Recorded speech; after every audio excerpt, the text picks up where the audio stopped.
très tôt, puisqu'il a passé 40 ans. Il a passé 40 ans à la ville ou comme conseiller, puis plus tard d'autres fonctions.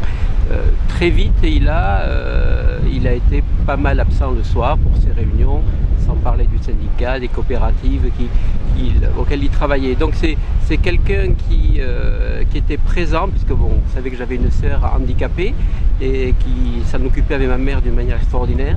Donc il avait la capacité d'être à la fois présent et puis d'être à disposition des Oloronais pour tout ce qu'il a pu entreprendre.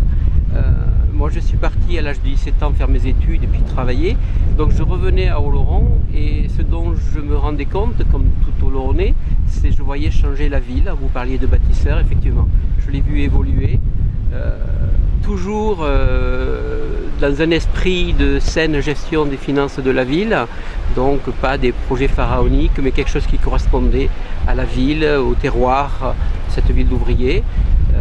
Et donc, une fois que cet espace a été créé, effectivement, on y a passé du temps à se promener, à refaire le monde comme un père et un fils font. Et il avait la chance d'avoir ses petits-enfants qui étaient là, donc on allait, comme je l'ai dit tout à l'heure, au loft, partager le déjeuner avec eux. Et donc c'était un papy gâteau. Autant il avait une voix ferme et dure à la mairie et dans ses réunions, autant il avait une voix cool et douce avec ses petits-enfants. Il leur partageait tout ce que font les grands-parents. C'est ce que je fais aujourd'hui avec les miens. Donc voilà, c'était un père à la fois absent parce que ça le nécessitait et présent parce que quand on avait besoin de lui, j'ai eu besoin de lui, ma sœur avait besoin de lui, il était là aux côtés de ma mère.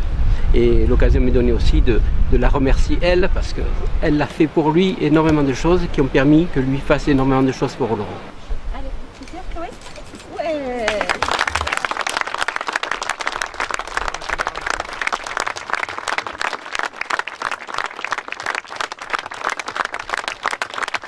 C'est lui qui m'a ouvert les portes de ce monde étrange qui est le monde de la politique, à un moment où je pensais jamais mettre un pied là-dedans. Et j'ai découvert un homme particulièrement soucieux de la gestion et de l'avenir de la ville d'Oloron. J'ai découvert un homme qui était particulièrement soucieux de gestion, mais pas à la manière comptable dont il a été parfois caricaturé.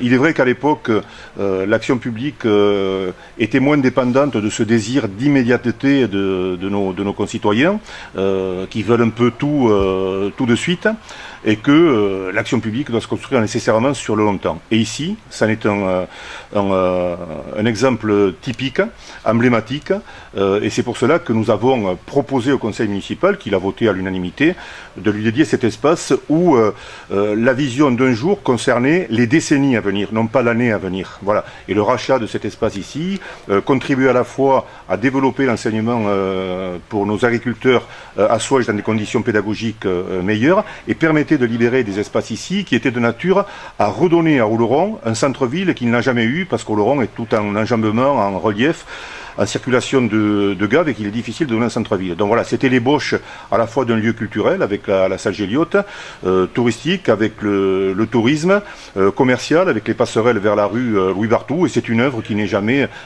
achevée et qui est modulée au fil du temps par les municipalités qui se succèdent.